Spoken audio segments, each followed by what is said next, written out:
मेरा पीपीटी दिखलाई पड़ रहा है? हेलो अंकिता जी, मेरी पीपीटी जी दिखलाई सर। पड़? जी सर, विजिबल है।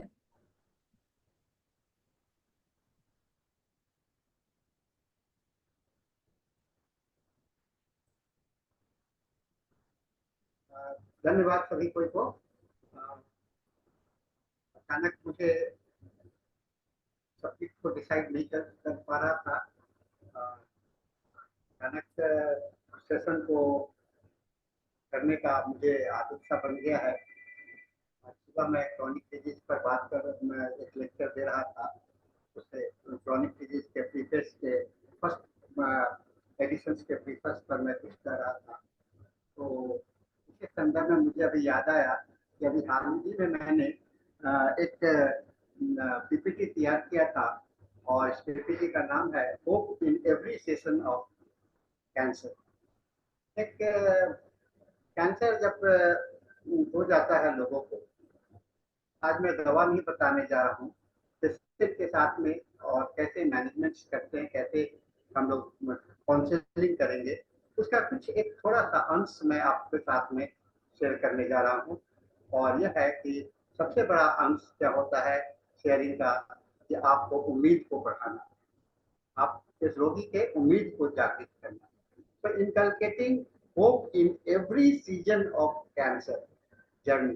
कैंसर एक यात्रा होता है। जैसे ही कैंसर आपको डिक्लेयर कर दिया जाता है, आपको जागृत, आपको डॉक्टर डिक्लेयर कर देते हैं कि आपको कैंसर हो गया, और अगर नहीं भी डिक्लेयर करते हैं तो लोगों को एक अपना एहसास हो जाता है, लोगों के मन में एक फीलिंग्स आ जाता है कि मुझे कुछ ऐसा इनक्योरेबल डिजीज हो गया।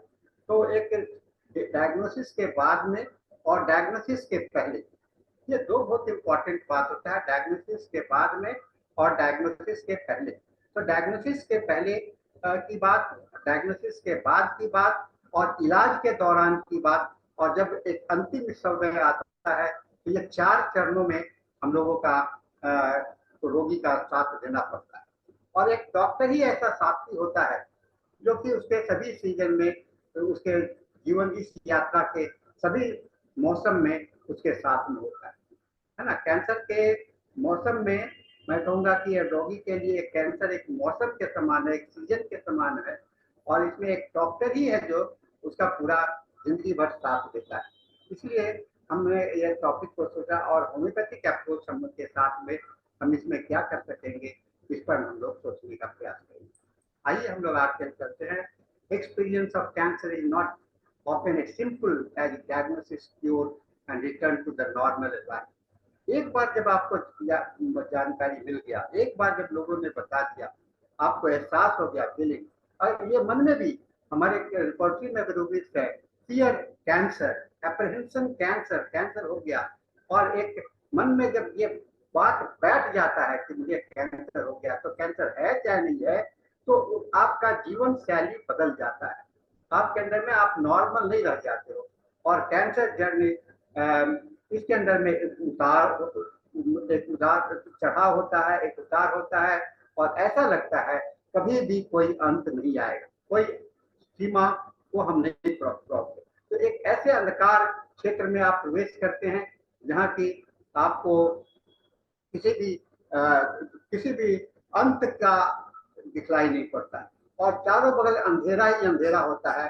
आप रोशनी के तलाश में, रोगी की रोशनी के तलाश में एक खोजने का प्रयास करता है कि मैं कहाँ हूँ, मैं कहाँ जा रहा हूँ, और वह है, यानी कि नॉर्मल आपका जो रूटीन है, वह रूटीन के अंदर में एक चीज समा गया, और वह क्या है, एक एक खोज, एक खोज, मैं अपनी खोज और अपनी स्थिति की खोज, अपने वातावरण की खोज, और अभी सभी समय का खोज एक होता है। चैलेंजेस, इसके साथ में बहुत सारे चैलेंजेस हैं ऐसे रोगियों के साथ में। हेट्रोजीनिसिटी, हेट्रोजीनिसिटी का मतलब क्या होता है, एक विविधता है ना, विविधता। लो रिस्पॉन्स रेट, कभी कभी बहुत तेजी से होता है, कभी कभी कम होता है। एडवर्स इफेक्ट है ना, रिकरेंस, बार बार आ जाना, मेटास्टैटिस एंड ड्रग रेजिस्टेंस, ये सारे चीज मिल करके आपके अंदर में एक कैंसर जो है तो एक चैलेंज के रूप में आता है, और इस चैलेंज के साथ में जो जुड़ा हुआ शब्द है वह है hope. Challenge and hope, these are the important factors that we have to understand about the cancers, the patient। जो आपके पास में रोगी आता है, हमारे पास में अक्सर आता है, और एक हर एक होम्योपैथ के पास में रोगी आता है, और उस अवस्था में आता है जब उसे कह दिया जाता है, होम्योपैथ के पास में तभी आता है जब तक कह दिया जाता है कि इसका कोई इलाज नहीं है, यह लाइलाज है, और आप जाओ अब अपनी शेष जिंदगी आप एक अपने अपने अंतिम यात्रा की तैयारी करो। तो यह टर्मिनल केसेस के रूप में मैं समझता हूँ कि आप सभी होम्योपैथिक चिकित्सक को इसका अनुभव होगा कि जो रोगी आपके पास में कैंसर आता है, ऑलरेडी डायग्नोज होता है, और उसे अपने अंतिम जीवन के समय को बिताने के लिए आपका एक सहारा मिलता है, एक उम्मीद मिलता है, जिसके सहारे हम लोग आगे बढ़ते हैं। Each carries a different physical and emotional challenges। इसके साथ में एक ऐसा रास्ता है, एक ऐसा यात्रा है जहाँ की कोई भी आपका कोई भी निश्चितता नहीं है ना, इंडिफिनिट है, इंडिफिनिट होता है, जहाँ की फिजिकल और इमोशनल चैलेंजेस है, अनडिफाइनेबल रोड। रास्ता जो है तो क्लियर नहीं है, कहाँ है नहीं। A person facing cancer through the 3 और 4 सीजन, 3 से 4 मौसम बदलते हैं, और stages of changes in the cancer, not to be confuse with the stages. ये कैंसर का स्टेज डॉक्टर की बात होती है, डॉक्टर लोग डिसाइड करते हैं कि फर्स्ट स्टेज है, सेकेंड स्टेज है, थर्ड स्टेज है, लेकिन रोगी जो है तो उसे कहता है कि यह मौसम है इनिशियल डायग्नोसिस का, यह मौसम है इलाज का, यह मौसम है उसके इलाज के बाद की बात, और सब कभी कभी जीवन के अंतिम समय का। ये बहुत अच्छा विषय मैंने सोचा, और मैं समझता हूँ कि कैंसर के रोगियों के साथ में सामना करते करते मुझे भी लगा कि कुछ मुझे इस पर सोचना चाहिए, कुछ इस पर चिंतन करना चाहिए कि हम इसका सामना कैसे करें। कुछ अगर ठीक नहीं कर सकते हैं, ऐसा कोई जरूरी नहीं है कि ठीक नहीं कर सकते हैं, ऐसा कोई जरूरी है कि हम कर सकते हैं, लेकिन दोनों अवस्था में हमें तो एक बात है कि पेशेंट के उम्मीद को जीने का जो समय है, जितना अवसर है, उस अवसर को उसके अंदर में एक उम्मीद को भर के रखे, जिससे उसके अंदर में एक साहस बना रहे अपने वर्तमान स्थिति का सामना करने के लिए। Good news is there is hope in every stages of the cancer, है ना। चैलेंज के साथ में क्या होता है, चैलेंज के साथ में हर एक स्टेज, हर एक फेज में आपको कैंसर की यात्रा में आपको एक होप होता है। Beginning is often most shocking, जैसे ही होता है सबसे बड़ा चैलेंज क्या है, बिगिनिंग। जैसे आपको डिक्लेयर हो गया, एक शॉक के जैसा लगता है, एक इलेक्ट्रिक शॉक के जैसा लगता है, मोस्ट ग्रिलिंग, और बीच का जो होता है तो लगता है कि हम कहीं भंवर में फंस गए हैं, और पोस्ट ट्रीटमेंट मोस्ट सरप्राइजिंग, और ट्रीटमेंट जब होता है, फाइनल डायग्नोसिस होता है, या तो होता है हाँ या तो नहीं, फिर रिकरेंस ऑफ कॉम्प्लिकेशंस, कॉम्प्लिकेशन शुरू होते हैं, मेटास्टैटिस शुरू होता है, बॉडी में एक जगह कैंसर था दूसरे जगह पर स्प्रेड कर रहा है, रिकरेंस हो रहा है, और पेशेंट को के अंदर में एक साइकिल बन जाता है, कहते हैं ना पावर, है ना, पावर के में फंस जाता है पूरा जिंदगी। यही सब बड़ा चैलेंज है। तो कहते हैं कि और हर एक के साथ में हम लोगों का एक उम्मीद जो है तो बहुत इंपॉर्टेंट और महत्वपूर्ण बात होता है। साथियों, even with the hope, the cancer journey often feels daunting and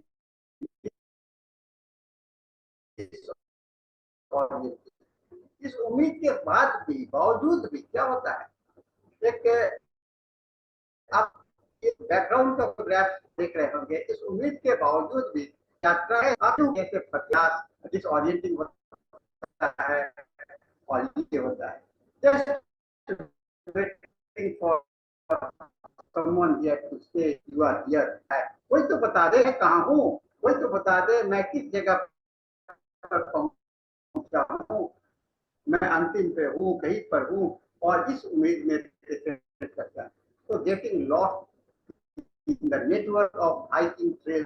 आपके पास में समझ लीजिए अगर मोबाइल का जीपीएस लॉस्ट हो गया हो और आप कहीं फंस गए हो और उस समय में आपका मन का स्थिति कैसी हो, कैसा हो वैसा ही, लेकिन जहाँ जीपीएस नहीं तो हम सर सर आपकी आवाज बीच बीच में बहुत ब्रेक हो रही है अभी। इस बात को हम लोग सभी जानते हैं। क्या हो रहा? सर आपका नेटवर्क का कुछ इशू आ रहा है, आवाज बहुत कट कट के आ रही है आपकी। मैं देख रहा हूँ ठीक है, करेक्ट होगा। No one is the same, हर एक आदमी एक नहीं होता है। हम लोग के पास में डिफरेंट लाइफ एक्सपीरियंसेस होते हैं। It is not my place to जज। हम कौन हैं ये मेरा जजमेंट का कारण नहीं होता, जजमेंट दूसरे लोग करते हैं। जजमेंट मैं नहीं करता हूँ, आप नहीं करते हो। आपके सामने वाले व्यक्ति कहते अरे बड़ा दुर्भाग्य है हो गया, तो आपको लोग ताना मारते हैं, आश्वासन देते हैं, सिंपैथी देते हैं। तो ये सभी की स्थितियां अलग अलग होती हैं, अलग अलग होते हैं। जैसे ही लोगों को एक जानकारी मिल जाता है कि ये कैंसर हो गया है तो अलग अलग प्रतिक्रिया होता है, अलग अलग जजमेंट होता है। जरूर इसने कोई पाप किया होगा, जरूर किसी गलत काम किया होगा, आपके सामने में होंगे तो आप कहते घबराइए नहीं, सब कुछ ठीक हो जाएगा, दिलासा तो जरूर देंगे, लेकिन साथ में एक ताना भी आपको जरूर मारेंगे कि ऐसा है। और आपके और इसमें सबसे बड़े जो नजदीकी जो होते हैं, जो सबसे क्लोज रिलेटिव होते हैं, उनका जजमेंट तो सुन करके लोग अधिकतर अधिक घायल हो जाते हैं, अधिक हर्टेड हो जाते हैं। उनके बाहर के लोग तो सिंपैथी जता करके चले जाएंगे, आपके दोस्त मित्र जो दूर में रहने वाले हैं वो सिंपैथी देंगे, लेकिन आप जिनको झेलना है, जिनको लोगों के साथ में आपको रहना है, उनके लिए तो एक विकट समय होता है। उनके लिए तो वह भी समय होता है कि जैसे कि वह भी कैंसर की यात्रा में शामिल हो गए। तो उनके साथ में आपको दोष देंगे, कोसेंगे रोगी को, या उसके प्रति सहानुभूति है, ये डिपेंड करता है कि उनके साथ में आपका रिलेशनशिप और आपकी मानसिकता कैसी हुई है। Common experience and feeling in each of the four changes है ना। कॉमन एक्सपीरियंस क्या है? Changes, initiation, treatment, post treatment and terminal. ये चार फेज आता है। इनिशिएशन शुरुआत होना, ट्रीटमेंट इलाज करना, और उस इलाज के बाद की बात, और देन टर्मिनल। तो इसके साथ में क्या होता है? एक्सेप्टेंस, स्वीकार करना, डिनायल, नहीं नहीं मुझे कैंसर नहीं है। उसके साथ में अगर डिनायल होता है तो आपको क्रोध पैदा होता है, क्रोध के बाद में डिप्रेशन होता है, फिर आप बार्गेनिंग करते हैं और फिर एक्सेप्ट करते हैं। तो ये एक सिलसिला, चक्रव्यूह, मैंने कहा ना बार बार मैं शब्द का इस्तेमाल कर रहा हूँ, ये चक्रव्यूह के रूप में फंस जाता है मन। डिनायल, नहीं मुझे ऐसा नहीं हो सकता है, हो जाने के बाद डायग्नोसिस के बाद भी कहते हैं कि नहीं होगा, उसके और क्रोधित होते हैं डॉक्टर पर, अपने परिवार के लोगों पर क्रोधित होते हैं, और जब थक जाते हैं तो और एक डिप्रेशन में चले जाते हैं, और डिप्रेशन के बाद में भगवान से प्रार्थना करते हैं, लोगों से प्रार्थना करते हैं, मुझे बचा लो, मुझे बचा लो, मुझे बचा लो, और फिर अंततः उन्हें स्वीकार तो करना ही पड़ेगा। इनिशियल डायग्नोसिस, आइए हम लोग एक चरण में चलते हैं। The discovery of cancer diagnosis is devastating and shocking, devastating and shocking. The emotions that people often feel during this phase are the fear, disbelief, and anger. But fear is the most acute. सबसे ज्यादा क्या acute क्या होता है? भय. They wonder, will this disease cut short my life? And if it doesn't, how long it will change my life? सबसे बड़ा भय होता है, एक्यूट स्टेज में फियर होता है, क्या यह रोग मेरा जीवन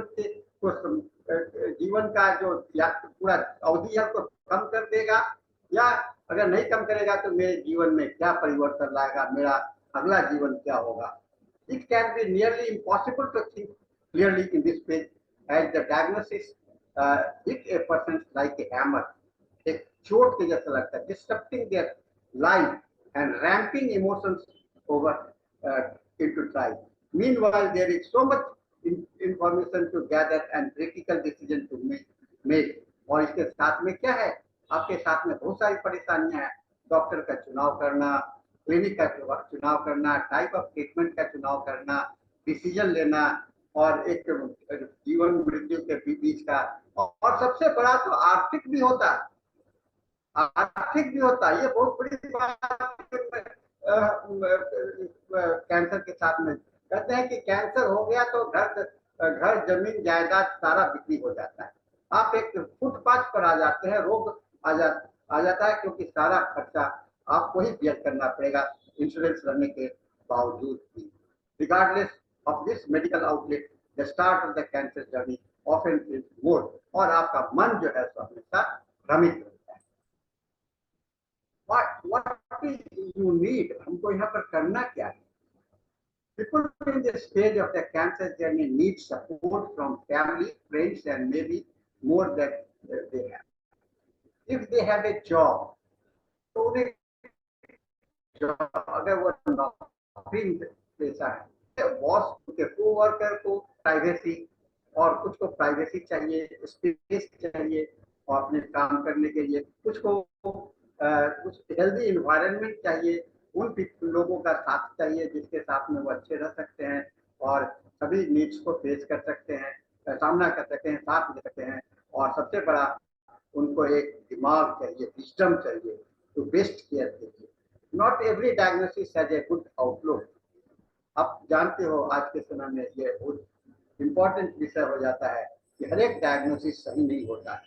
कैंसर को किस स्टेज में, फर्स्ट स्टेज को, सेकंड स्टेज को, थर्ड स्टेज, टर्मिनल स्टेज, ये बता पाना बहुत ही अनुभव की बात होती है, और एक डॉक्टर से डॉक्टर के साथ में इसका मतभेद बना रहता है। तो ट्रीटमेंट ऑप्शंस भी बड़ा कंफ्यूजिंग होता है। कैंसर के ट्रीटमेंट भी बहुत ही कंफ्यूजिंग हुआ करते हैं।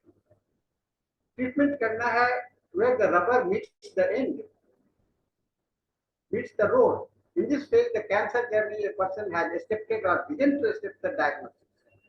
Initial phase में ट्रीटमेंट में विश्वास करने लगता है कि हाँ हो गया, या विश्वास करना प्रारंभ कर देता है। तब कुछ लोग अपने आप को छोड़ देते हैं, चलो है, और ट्रीटमेंट में चले जाते हैं, आप रेडिएशन, केमोथेरेपी और सर्जरी को आप करते हैं। कुछ लोग पैरालाइज हो जाते हैं डिसीजन लेने के लिए, और फियर उसके ऊपर में इतना हावी हो जाता है, ये सोच नहीं पाते हैं कि क्या करना चाहिए, क्या नहीं करना चाहिए। और इसके साथ में परिवार के लोग की स्थिति भी ऐसी ही होती है। They may also need to adjust their lifestyle as person's immune system may also be compromised. The normal routine of the life is often displaced by the flurry of the doctor's visit. जीवन में एक नया प्रवेश कर जाता है, doctor का, doctor के पास जाना, डायग्नोसिस के लिए जाना, लेबोरेटरी में जाना, एमआरआई कराने के लिए जाना, एक्सरे कराने के लिए जाना, ये रोजमर्रे का शैली बन जाता है। Scan, treatment, they must also take a time for recovery or for the treatment often affects energy and cause nausea as well as host of the other side effects. और इसके साथ में क्या होता है, एनर्जी का लॉस होता है, लॉस के साथ में तो कुछ एक्यूट प्रॉब्लम भी सफर करने, सिर का दर्द रहने लगेगा, मन में भय समाया रहेगा, कभी कभी उल्टी जैसा महसूस करते हैं, गैस्ट्रिक सिस्टम से इनिशिएट हो जाता है, और साइड इफेक्ट्स के साथ में कहते हैं ऑक्सिलरी सिम्टम्स के रूप में हम लोगों के सामने में लाइफ होने लगता है। In this phase of the cancer, a person needs strength and resilience. है ना? उनकी आवश्यकता क्या है? उनको शक्ति चाहिए और उनको साहस रहता है। People have different threshold to endure treatment, both physically and emotionally, and may be dependent on the type of the cancer of the treatment. है ना? Different threshold में रहेंगे। For those who have spiritual belief, हाँ ये बहुत बड़ी बात है। अगर लोगों में भगवान में विश्वास है तो बहुत बड़ी बात होती है। जो लोग भगवान में विश्वास करते हैं, ईश्वर में विश्वास करते हैं, तो उनको मन में एक होप जल्दी पैदा होता है। जो भगवान में विश्वास, जो भौतिकवादी होते हैं, उनके साथ में कष्ट ज्यादा होता है। जो आध्यात्मिक प्रवृत्ति के आदमी होते हैं, उनके साथ में कष्ट की कमी होती है और उनके पास में होप मिल जाना बड़ा आसान होता है। भगवान जो भी करेगा मेरे साथ में मेरे लिए अच्छा ही करेगा, ऐसा उनके अंदर में धारणा है। और एक हम लोग क्या एक कहावत है, यही विधि राखे राम गोसाई, है ना। ये कौन कहेगा, भगवान जैसा रखना चाहो रखो। ये जो आपने कैंसर दिया है वह मेरे लिए एक प्रसाद के स्वरूप है। आप मुझे यही विधि राखे राम गोसाई, जैसा आप रखना चाहते हो।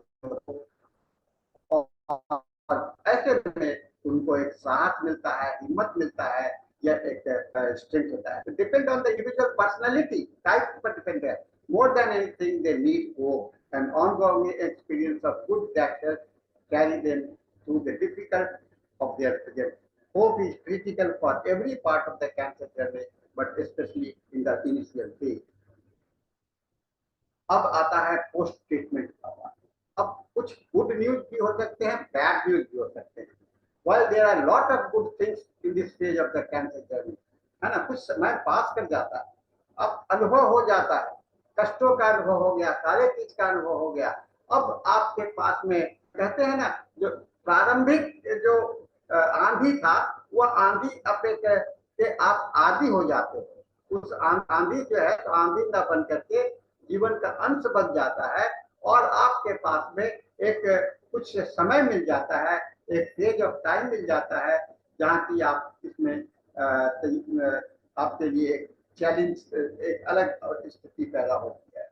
और इस ट्रीटमेंट के समय में अगर लगता है, ये जो पोस्ट ट्रीटमेंट के समय में ये लगता है कि अब मेरे पास में कुछ एक ऐसा समय आया है जब मैं बहुत गुजरे हुए, बहुत ही बुरे वक्त से निकला हूँ, बुरे समय से निकला हूँ, और इस बुरे वक्त से निकलने के पश्चात कुछ राहत हमें प्राप्त हुआ।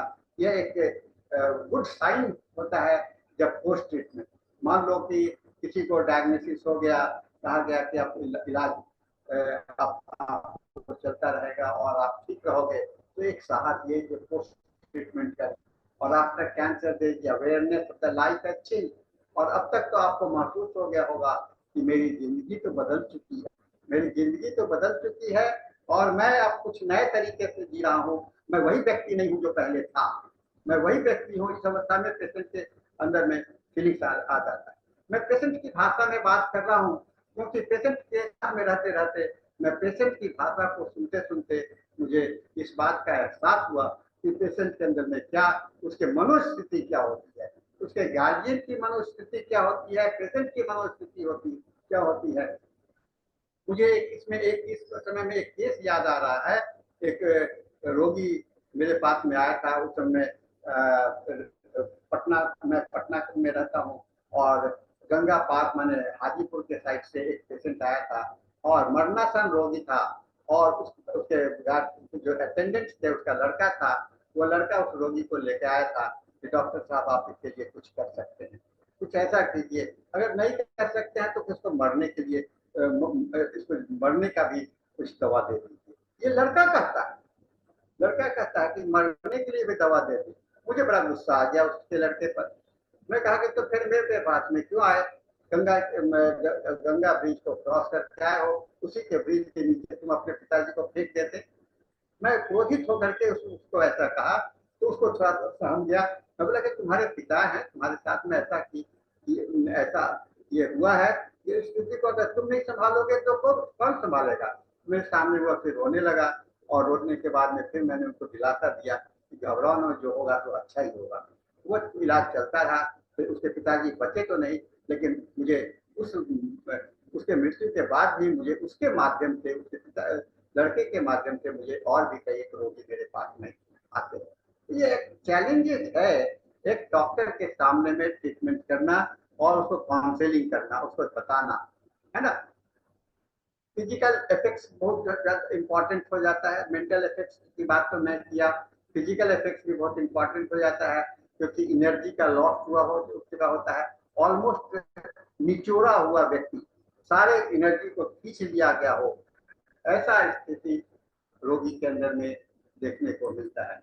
This phase shows there are different elements of survivorship that can be incredibly positive.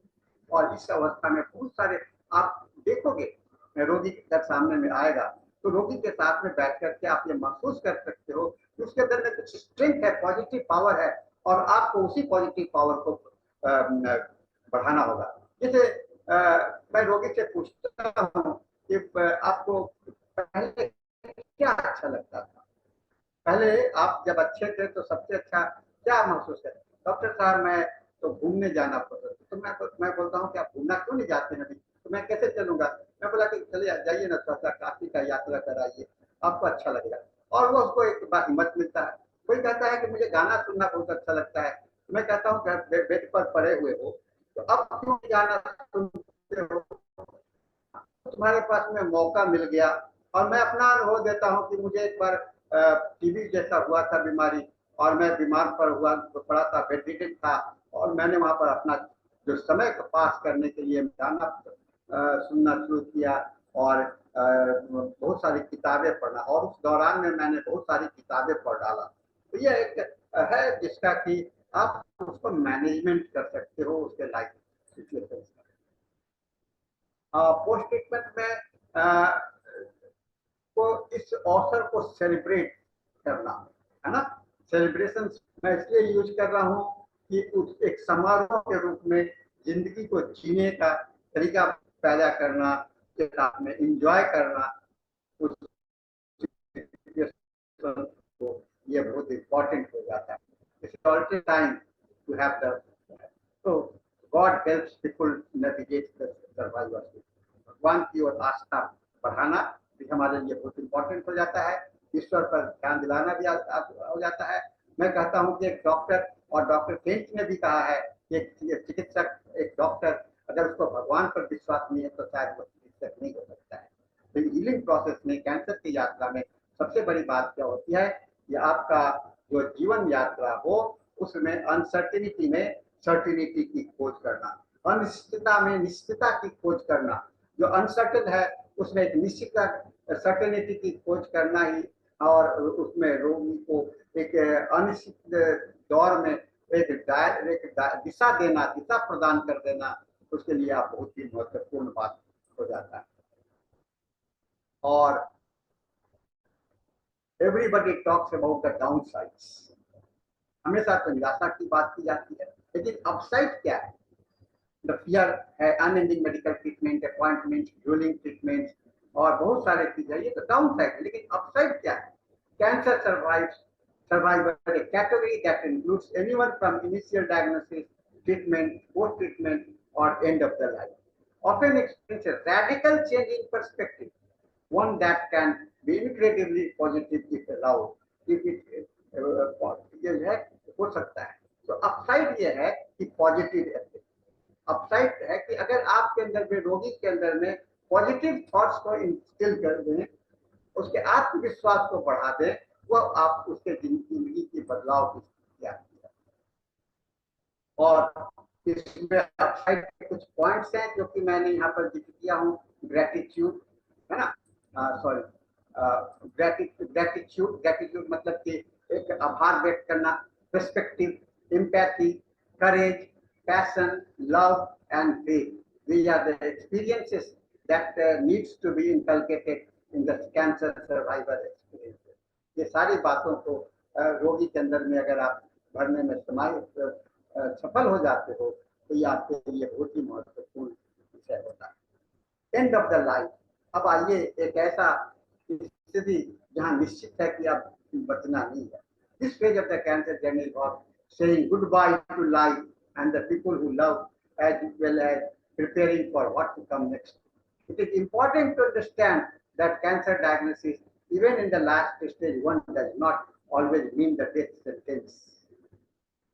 जैसे कि मृत्यु दंड दे दिया गया तो वह हो गया कि टाइम फिक्स हो गया, लेकिन कैंसर में भी मृत्यु दंड मिल चुका है, लेकिन मृत्यु दंड मिल चुका है लेकिन उसका डेट फिक्स नहीं होता है, कभी भी डेट नहीं फिक्स होता है। ये दोनों में बड़ा अंतर है। एक जो फांसी की सजा सुना दी गई, फांसी की सजा सुना दी गई तो डेट भी बता दिया गया, टाइम भी बता दिया गया, और उसके अंतिम इच्छा भी पूछ ली गई।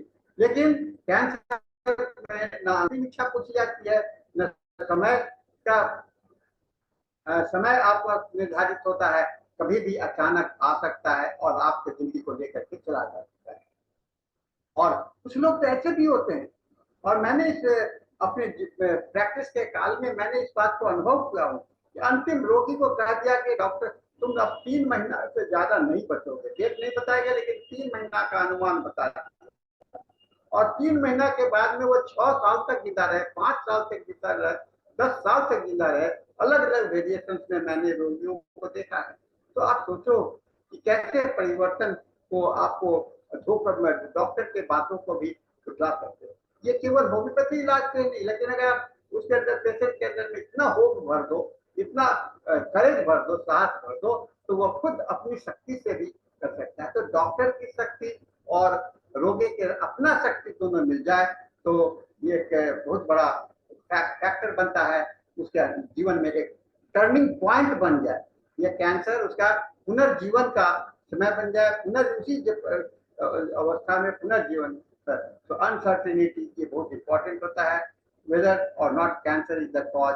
एक बात और होता है, अब मैंने बहुत अपने चिकित्सक के व्यवसाय के काल में मैंने इस बात का अनुभव किया हूँ। बहुत सारे डायग्नोस्ड केसेस को मैंने अनुभव किया, वह कैंसर नहीं था, वह कैंसर नहीं था और डायग्नोसिस गलत था। ये भी होता है कि जब इनिशियल डायग्नोसिस हो जाते हैं तो बाद के सभी डॉक्टर उसको कंफर्म करते जाते हैं, हाँ हाँ कैंसर है, कैंसर है, कैंसर से ऊपर तक ये हो जाता है। तो सभी को अनिश्चितता में होते हैं। तो वेदर और नॉट कैंसर ये होता है कि हमें उस स्थिति से निकालना होता है। तो end of the trip need support, friend, family सबको चाहिए खास करके, और एक सबसे अकेला नहीं छोड़ने देना चाहिए। वन इम्पॉर्टेंट गिफ्ट होता है लाइफ का, उसको एंजॉय करने के चाहिए। और तो peace that surpasses the understanding, है ना, पीस शांति सबसे बड़ी बात होती है, और यही आपके लिए होता है।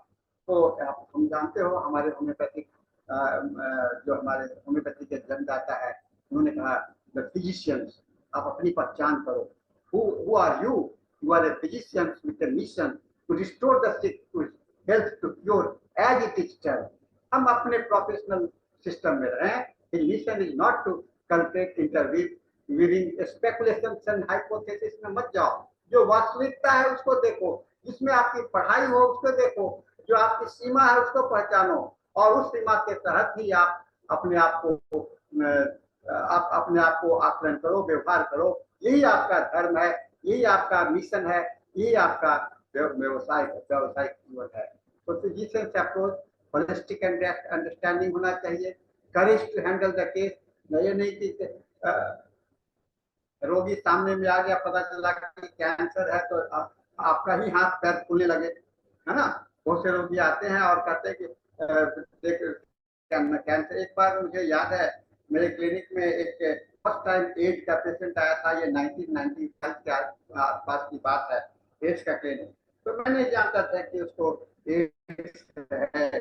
पूरे हिस्ट्री जो प्रोसेस है उसको लिया, और अंत में जब उसका पेपर को डायग्नोज किया तो देखा उसमें लिखा हुआ था कि HIV पॉजिटिव है। तो मुझे लगा कि अरे मैं तो इसको तो इस प्रकार तो इसमें तो कुछ नया पॉजिटिव देखा ही नहीं, वो नहीं हुआ। तो ये मुझे वहां पर डिस्करेजमेंट नहीं हुआ। इसीलिए रोगी के लक्षण पर ध्यान दीजिए। तो आपको डायग्नोसिस पर क्या होता है, वो एक अप्रोक्सीमेट डायग्नोसिस होता है। इसीलिए अपनी हिम्मत के साथ अपने रोगी को हैंडल करोगे। Look for the holistic view of life, compassionate feeling, look for the possible curative treatment which desperate cannot conditions adopt the palliative measure। और अगर लगता है कि नहीं ठीक होगा तो हमें तो पैलिएटिव मेजर भी साथ साथ में चलाना पड़ता है। तो God physicians treat the disease, the great physicians treat the patient who has the disease, है ना। जो गुड फिजिशियंस क्या होता है, रोगी का इलाज करता है, रोग का इलाज करता है। जो बड़े फिजिशियंस होते हैं वह पेशेंट का इलाज करता है, और वह पेशेंट का इलाज करता है। तो treat the patient not the disease. ये कौन कहा? हैनीमैन ने नहीं कहा, ये विलियम ऑस्लर ने कहा। विलियम ऑस्लर कौन थे? The father of the modern medicine. William Osler ने कहा कि treat the patient not the disease, this is the important and this is the only mission for your physician. तो thank you very much for listening. आज मैं छोटा सा आपके सामने में ये प्रेजेंट करने का कोशिश किया। शायद कुछ अच्छा लगा हो, कुछ अच्छा नहीं भी लगा हो, ये अपनी बात है। तो अभी हमारे पास में 20 मिनट थैंक का यू सो समय मच है। सर। के साथ में मैं आमंत्रित करता हूं आप लोगों से कुछ सवाल, कुछ अनुभव शेयर करने के लिए। बोलिए Anita ji. Thank you so much sir. बहुत अच्छा और नॉलेजेबल था ये सेशन हम लोगों का, क्योंकि मेरा भी अभी पीजी डिसर्टेशन का टॉपिक ओरल कैंसर है।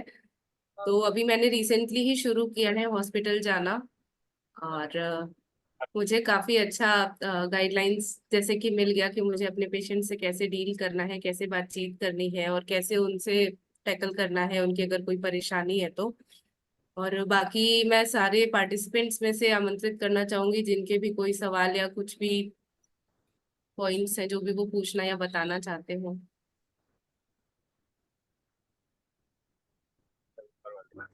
मनीष जी आप है ना? जी सर, एडिट तो है सर। मला जी के लड़के को थोड़ा सा और भी प्रॉब्लम कॉम्प्लिकेशन हो गया है, थोड़ा सा व्यस्त रहेंगे। क्या ये क्या करना है काम बताइए सर। आवाज तो नहीं आ रही है आपकी, आपकी आवाज नहीं आ रही है।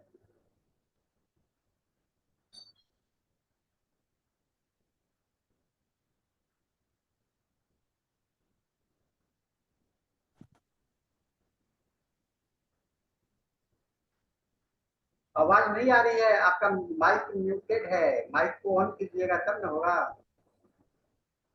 आपका माइक म्यूटेड है, माइक बंद है,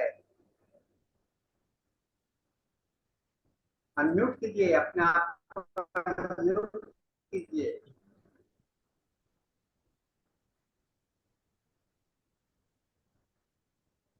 डॉक्टर साहब, गंगा सागर जी आप अपने माइक को अनम्यूट कीजिए तब आप इधर मत आने देना, आवाज नहीं आयरन आ है। रही है। गंगा सागर जी आप अनम्यूट कीजिए आगे। मनीष जी आप अपने को अनम्यूट कीजिए। हाँ प्रणाम हाँ बोलिए, बोलिए गंगा सागर जी। सर, बोलना नहीं है अभी कुछ। तो फिर आप तो बोल क्यों रहे थे चुपचाप? कुछ तो बोलिए, रोगी देखते हैं पीछे में जी परेशानी जी महाराज को रखे हुए हैं, है ना? तो ये बहुत अच्छी बात है पेशेंट कि ही है, परिहारी जी इसलिए आपके साथ में क्लिनिक में बैठते हैं, है ना? क्लिनिक में आपके परिहारी जी, आपका परिहारी जी महाराज है ना?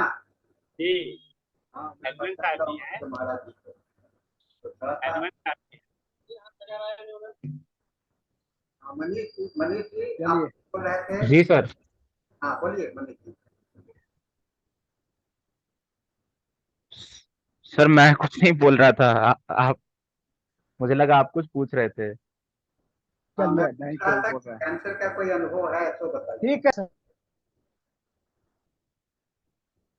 जी सर, कैंसर का अनुभव तो जैसे दो कुछ केसेस हैं जो मैंने भी देखे हैं पापा के साथ, या कुछ केसेस पर्सनली भी देख रहा हूँ। तो ऑब्वियसली अनुभव तो उस चीज का धीरे धीरे होते ही जा रहा है। जैसे माउथ कैंसर के पेशेंट बहुत कॉमन है जो क्लिनिक पे विजिट करते हैं हम लोग के यहाँ। तो उसमें यूजुअली देख रहा हूँ मैं कि जैसे ये जो लोग होते हैं, जैसे जो बार बार ये गुटखा चबाने की जिनको आदत होती है, इनमें मैंने यूजुअली मतलब ऑब्वियसली ये तो मतलब नोन फैक्ट है कि जिनको ये बार बार चबाने की आदत होती है इनमें माउथ कैंसर ज्यादा देखा जाता है। तो शुरू शुरू में इनका जो चीक्स है वो सबसे पहले क्लोज होता है, मुंह खुलना बंद होता है। उसके बाद जो साइड के चीक्स होते हैं उस पर व्हाइट कलर के प्लेग पड़ना शुरू हो जाते हैं। फिर वो धीरे धीरे कन्वर्ट होते होते उस पे फिर मतलब वहाँ छाले पड़ेंगे, फिर वो बड़े होंगे, फिर वो पेनफुल होंगे, ऐसे करते करते वो लास्ट में कैंसर का रूप ले ही लेता है। अभी रिसेंटली एक पेशेंट है जो ठीक हो रहा था, मतलब काफी काफी सही है वो अभी पहले से।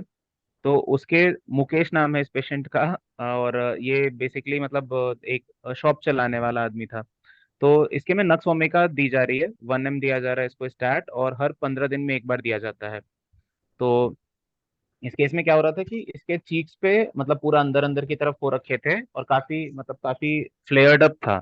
जब शुरू में आया था तो कुछ भी खाते पीते नहीं बन रहा था, डॉक्टर्स ने हाथ खड़े कर दिए थे कि या तो आप सर्जरी करवा के हटवा लीजिए, नहीं तो कुछ हो नहीं सकता इस चीज का। तो अब 1 डेढ़ साल हो चुका है, तो वो सिनारियो तो काफी ठीक हो चुका है, लेकिन वो है ना कि जैसे हेरिंग्स लॉफ क्योर कई जगह पे नुकसानदायक होता है, तो यहाँ पे क्या हुआ कि इसके चीज का तो पूरा का पूरा ठीक हो गया, पर वो जो इरप्शन था वो निकल के बाहर लिप्स पे आ गया। तो पूरा चीक्स अंदर से क्लियर है। अब अगर खाना चाहे तो अपना मुंह खोल के चम्मच से अंदर खाना खा सकता है, जीभ पे कुछ नहीं है, चीक्स पे कुछ नहीं है, मुंह खुलने भी लगा। लेकिन लिप्स पे इरप्शन आ गए हैं, मतलब लिप्स पे वो अल्सर जैसे फॉर्म हो गए हैं। तो पेशेंट अब उससे परेशान है, कह रहा है देखने में बहुत बुरा लगता है, तो अब उस चीज के लिए वो बहुत मतलब बहुत परेशान हो रखा है फिलहाल। तो ये मतलब एक अभी रिसेंटली मैं देख रहा हूँ कि हेरिंग्स लॉफ क्योर कई जगह पे मतलब ऐसा होता है कि परेशान कर देता है, पेशेंट पेशेंट थोड़ा सा परेशान हो जाते हैं इन चीजों को लेके। हाँ, एक चीज तो आपने बड़ा अच्छा कहा मनीष जी, लेकिन मैं आपसे सवाल करने जा रहा हूँ।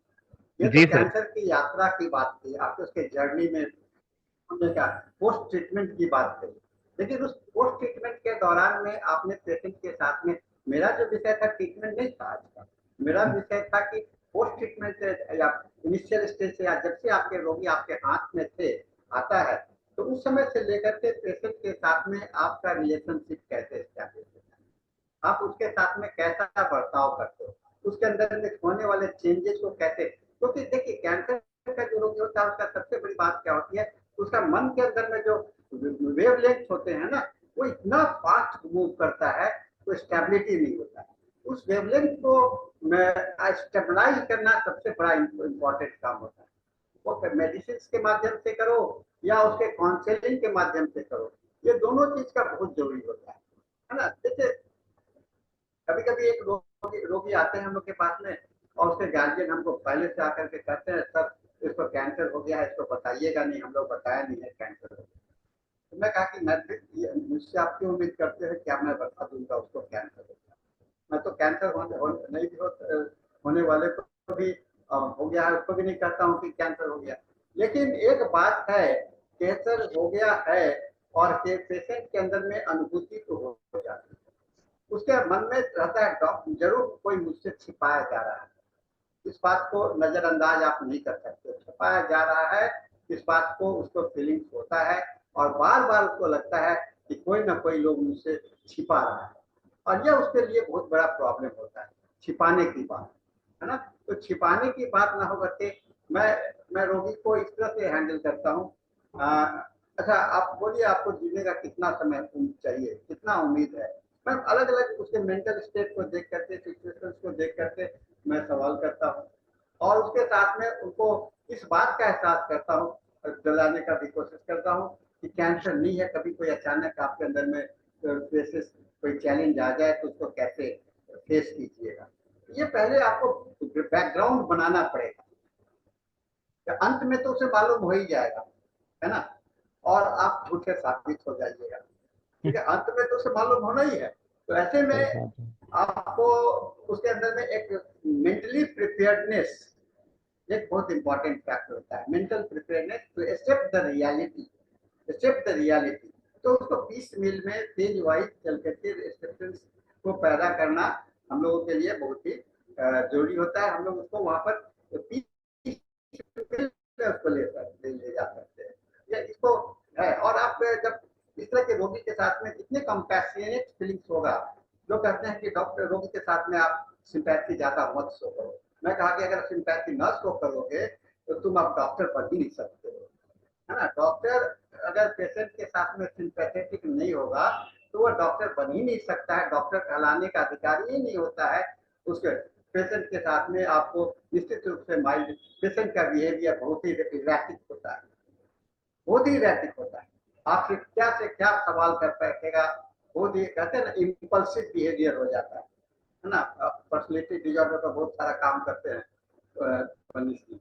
तो उसके पर्सनैलिटी डिजॉर्डर का एक रूप में आपको और भी बताना चाह रहा हूँ कि इस समय में जब पर्सनैलिटी डिजॉर्डर ड्यूरिंग द कोई डिजीज स्टेज, एक इस पर भी थोड़ा सा आप काम कीजिए। अभी आपका एक पर्सनैलिटी डिजॉर्डर मैंने सुना, लेकिन एक विषय यह भी है, मैं भी इस पर अध्ययन किया हूँ, personality disorder during the disease condition, इस इम्पोर्टेंट चैलेंज हम लोगों को सोचने का जा रहा होता है। उस पर्सनैलिटी डिजॉर्डर को जो during the disease condition it is temporary phase, जिसको इंडिस्पोजिशन के रूप में होता है, और उसके अंदर में अगर एक स्टेबिलिटी ले आते हैं, यानी कि उनके अंदर में एक विश्वास पैदा हो जाता है कि हाँ मुझे अब कैंसर हो चुका है, तो realisation is one of the best medicine. कहते हैं ना कि रियलाइजेशन जो है सो बेस्ट मेडिसिन है उसका।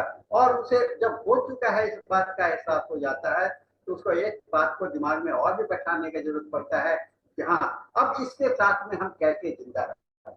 मैं एक किताब पढ़ रहा था, सॉरी एक मैगजीन, और उस मैगजीन में ये पौंडीचेरी से का है, उस पत्रिका का नाम था नमक, और ये एक आध्यात्मिक पत्रिका नहीं, ये होलिस्टिक हेल्थ का पत्रिका था।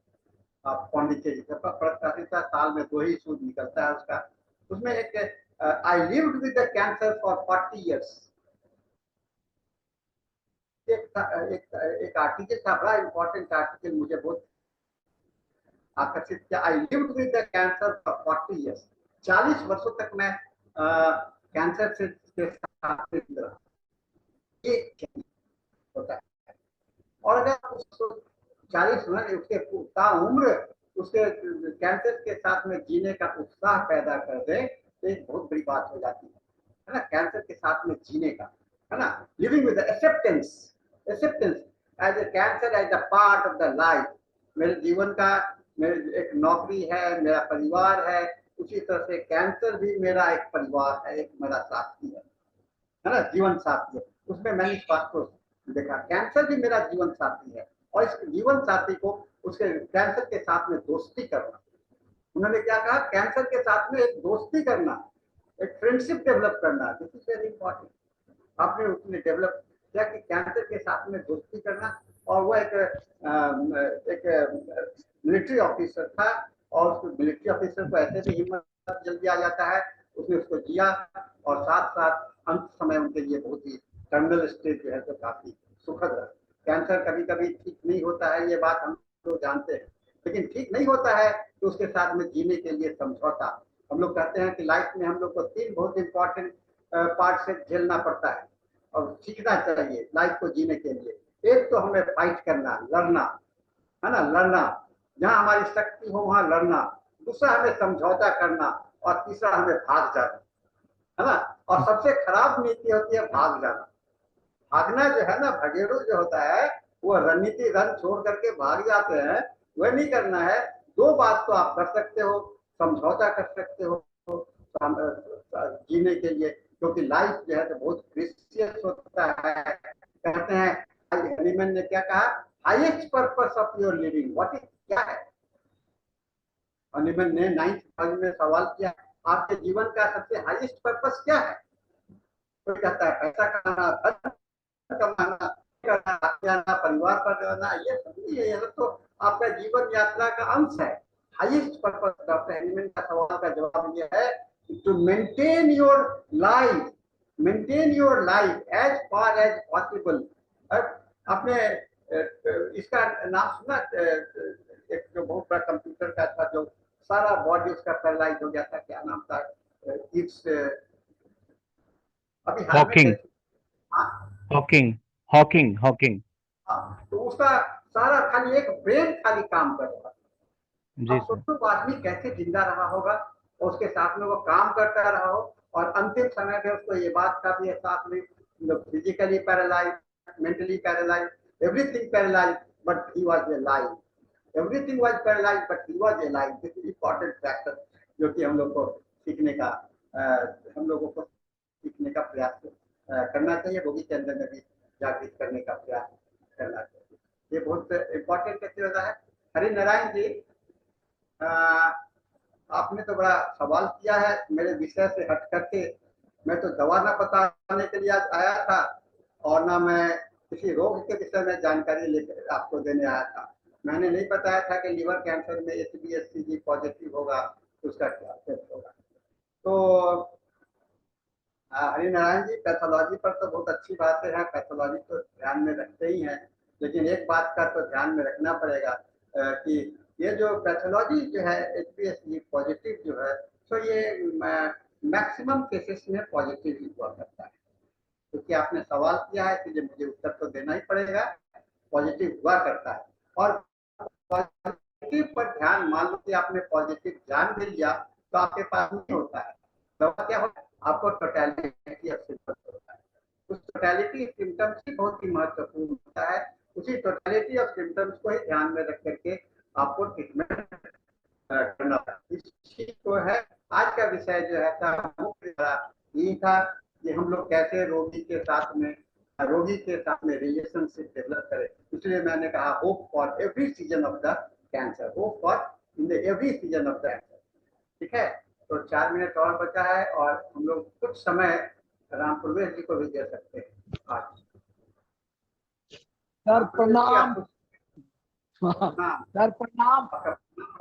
लिखा होता है। सभी को नमस्कार। सर बहुत अच्छा आप बताए कि हमको रोगी और चिकित्सक का रिलेशन क्या हो, और उसको, हेलो सर आवाज जा रही है ना? हेलो। आवाज बहुत अच्छा था। हाँ हाँ हाँ, तो हमारा कहना है कि एक है कि हिम्मत करे तो हाथी पोसे। एक श्लोक है, हिम्मत करने पर हाथी पोसा जा सकता है। तो कैंसर ने जैसा आप सर बताए, treat the patient not the disease. हम रोगी को यदि समझा देते हैं पॉजिटिव वे में, कहा कि हमको रोगी के साथ रहना है, चिकित्सक के साथ रहना है, चिकित्सक कहे रोगी से इसी क्षेत्र में है रहना, और ऊंट बिलाई ले गई हाजी हाजी कहना। अब चिकित्सक को भी बात को हम नहीं काटेंगे, चिकित्सक कहेगा उसके बाद हम उसको समझाएंगे, तो बहुत अच्छा रिलेशन, पॉजिटिव रिलेशन आता है। और हम एक पेशेंट देखे थे मौत कैंसर का चीक का, और आज करीब 55 बरस की महिला थी, जबकि कोई बीड़ी सिगरेट खैनी तंबाकू नहीं खाती थी, और वह कैंसर का पेशेंट थी और चेक करवा के आई थी। आने के बाद उसको ठीक हो गया, लेकिन फिर उसमें दाना हो गया। अब दाना हो गया तो हिम्मत हार गई और मेरे पास आई। आने के बाद हम उसको करीब साल 1.5 साल तक ट्रीटमेंट किए, बहुत सा दवाई दिए, कार्सिनोजिन वगैरह साइलेसिया जो भी है, उसको वहां से निकल गया कट के, और निकल जाने के बाद छेद हो गया, और छेद हो जाने के बाद एकदम सूख गया। इतनी बोल्ड महिला हो गई कि पानी पीती थी खाली ऐसे रख के, एकदम बहुत दिन तक जी, करीब 75 बरस तक दी। उसके जो है लड़के थे टीचर, तो आए थे मेरे नजदीक, 75 बरस तक जी थी, 55 बरस में आई थी। है ना? तो सर डॉक्टर और रोगी के साथ रिलेशन पॉजिटिव होना चाहिए, रोगी को भी बात को सुनना है। अपने ठीक वाणी है को सर, विराम बहुत तो बहुत दीजिए सर, अपने वाणी को विराम धन्यवाद दीजिए। सर, सभी को, मनीष जी को भी धन्यवाद। बहुत अच्छा। और एक आई है अंकिता कुशवाहा, जो लगती जीडी की है ना? अब ज्यादा चलिए ठीक है सर। म्यूट हो जाइए, म्यूट हो जाइए। ठीक है। हाँ, तो हम लोग का आज का विषय रहा, मुझे अचानक बोलने के लिए मौका मिला। मैं तैयार तो नहीं था, लेकिन फिर भी मैं पीपीटी मुझे आदत है पढ़ते रहने का, इसी क्रम में मैं यही हाल में ही मैंने इसको तैयार किया था, तो मुझे लगा कि चलो आज इसी के साथ में मैं आपको साझा करता हूँ। इसी तरह से फिर कभी और कोई मौका मिलेगा तो हम लोग फिर इस विषय पर किसी एक और विषय को लेकर के आएंगे। तो आज का समय अभी 2 मिनट और है, 1 मिनट और है। अंकिता जी और कोई सवाल, मनीष जी और कोई हैं अगर कुछ लोग बोलना। And then Balachandran ji also here now. Balachandran ji आप भी कुछ साझा कीजिए, कुछ कैंसर पर कुछ अनुभव बता सकते हैं। अगला सेशन तो आप ही का है। अच्छा, कैंसर, हाँ मेरे पास काफी ज्यादा केसेस आते हैं सर। जैसा ग्लायोमा हो गया, जिसको टाटा मेमोरियल में उन्होंने ऑपरेट किया, कुछ 3 महीने 6 महीने के अंदर वापस रेकरेंस। या DLBCL, diffuse large B cell lymphoma के केसेस आते थे। वो भी same Tata Memorial, Mahavir Cancer Institute, ऐसा बड़े बड़े संस्थान में जाके इलाज किया, एंड काफी टाइम के बाद, मतलब with in a few months of time वापस रेकरेंस।